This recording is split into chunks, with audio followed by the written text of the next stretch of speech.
Jerry Smith with Icons of Fright. I am here with Jessica Cameron at the wonderful Dark Delicacies store in Burbank. How's it going? Better now. I just went shopping. I know. So did I. That's Dark Deli. He's laughing. He's like, cash in that check. So yeah, we just wanted to ask you a few questions. First off, you're very prominent in the horror scene, having producing, directing, starring in different films. I'm curious how that all started. It's it's the most random of situations. I've always been a fan of horror films. They were always my favorite to watch as a kid growing up. And I grew up in a really small town, so I was quite the anomaly at the time.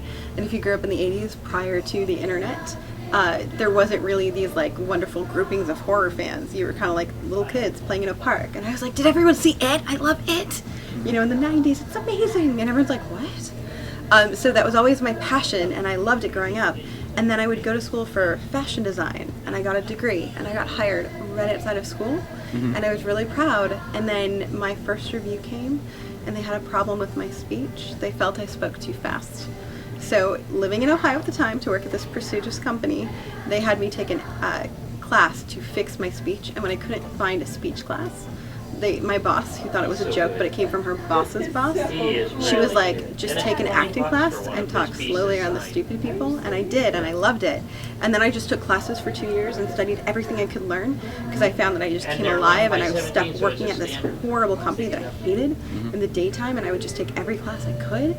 And then I took every class that I could within the state of Ohio and everywhere that was a drivable distance. And my teachers were like, you have to start working now. And it just progressed. And I was like, okay, I'm going to start acting.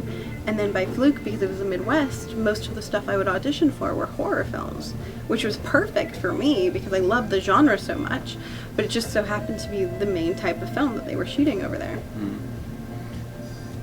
With wearing as many hats as far as writing, producing, acting, what inspired you to kind of take all of it on? Necessity. That's it. No other choice. When you don't have a lot of money, you have to figure out how to tell the stories well without sacrificing, in my opinion, the story itself and the elements needed to articulate that to the audience. So at the end of the day, somebody has to do set design, and if you can't afford a set designer, I have a degree in design. I can figure out how to do most things relating to fabric and cloth and decor. So I've got to do it myself. I can't afford to pay a producer, so I'm producing it myself. Can't afford a casting director, so guess who's casting the movie? Your film Truth or Dare. Thank you. I'm curious. It's definitely not for the squeamish. Thank you. Thank you so much. You're welcome. It's definitely not for the squeamish. Did you ever worry about maybe this is a little too far, or did you know from the beginning that there would be a fan base that would just really want to see that kind of movie and look forward to seeing that kind of movie? Originally with Truth or Dare, I co-wrote it with Jonathan Scott Higgins, and we came up with this idea, and the concept was always meant to be exactly what it is now. It was meant to be this sort of vicious, gory, intense, graphic, violent, push the boundaries of what happens. Torture flick, and it just always was that. So it never crossed my mind that it would be too much, because it was just always its own thing. I think that it definitely did from John's perspective, and he definitely loved that aspect of, hey, look, we're going to really turn people off. But it wasn't until casting, when we tried to cast it, and then we started sending the script out, and some of the cast were like, Jessica, I can't. No, we can't do that. You can't do that. And then I was originally not going to direct it. We had 6 directors lined up, all of which would do really, really well by the budget that we had and by the script, I felt, based off of their history, all of whom were interested. And then 3 of them came back and just said, absolutely not, unless we change the script and specifically tone down the script. And it just broke my heart, because I felt that there was enough movies that were being made that were already toned down versions of this kind of thing. The whole point of doing it and writing the story as it was written was to do it exactly as we wrote it. And I had secured funding to enable that to be how we shot it. So that was I was like, but why? We've got the money. They don't care. No, this is how it's supposed to be. And that's actually why I would step into the director's chair, because we couldn't get the right fit without shifting the timelines or making other adjustments we didn't want to make and do it, and nobody else could. So I was like, looks like I'm going to do it, because I had all these shots in my head. I just needed to assemble the right team to get it how it was in my brain. Awesome. I'm very curious about Mania, but before that, the whole idea of kind of filming 3 films consecutively, I mean, some people would call that insane because it's hard to get one film made. I would. Like, I would tell you it's nuts. What Don't do it. possessed you to film 3 films pretty much consecutively? You know, it just, in my mind, it occurred to me it was a really good way to utilize a crowdfunding platform. I am such a huge advocate of crowdfunding, as we've talked about, and as most people know if they pay attention to me. I think it's a wonderful tool to help make original content and to help films get made outside of the studio system. But the one thing that I haven't liked about it from my previous experience with Truth or Dare was that I felt there was not a closeness to the fans that I wanted. There's no budget to do location scouting. So we utilized the fans again, send us pictures. What do you have? Who do you know?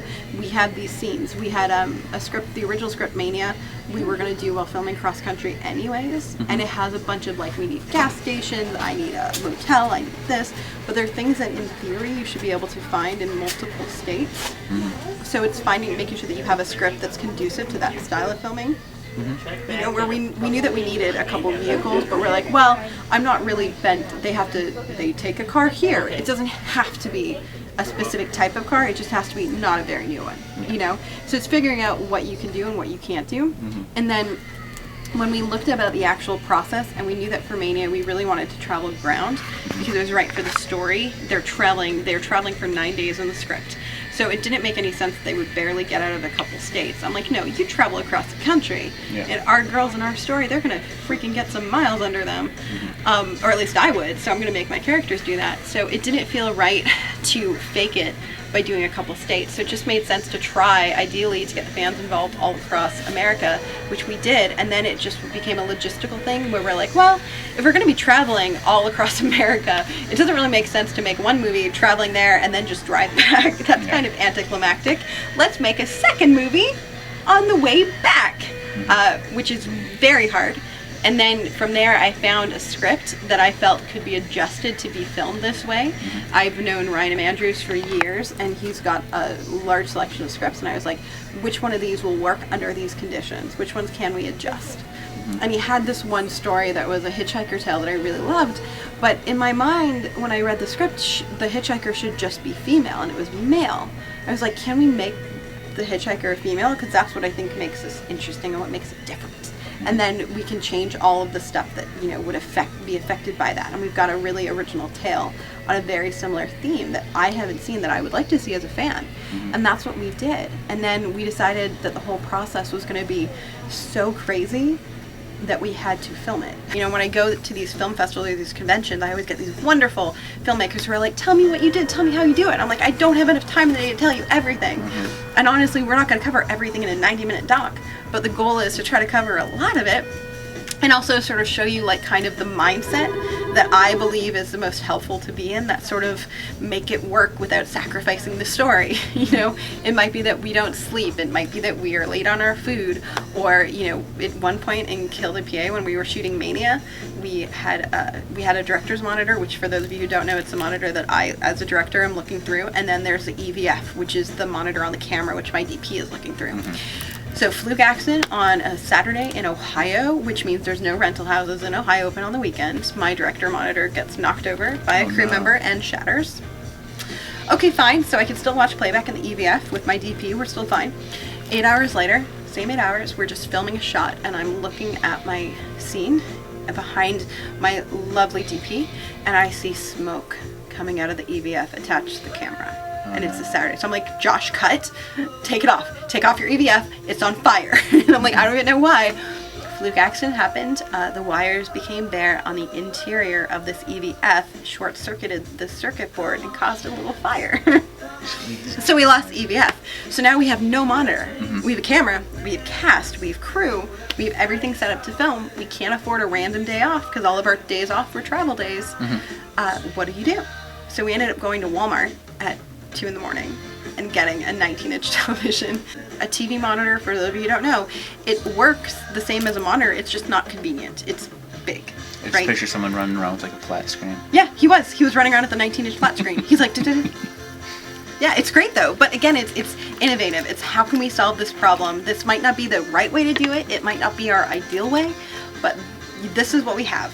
Getting things done. You can't, all of the sites where you're like, can we ship one? Can we get one? You can't get it expedited until Monday, so you're still not getting it until Tuesday. What can you do?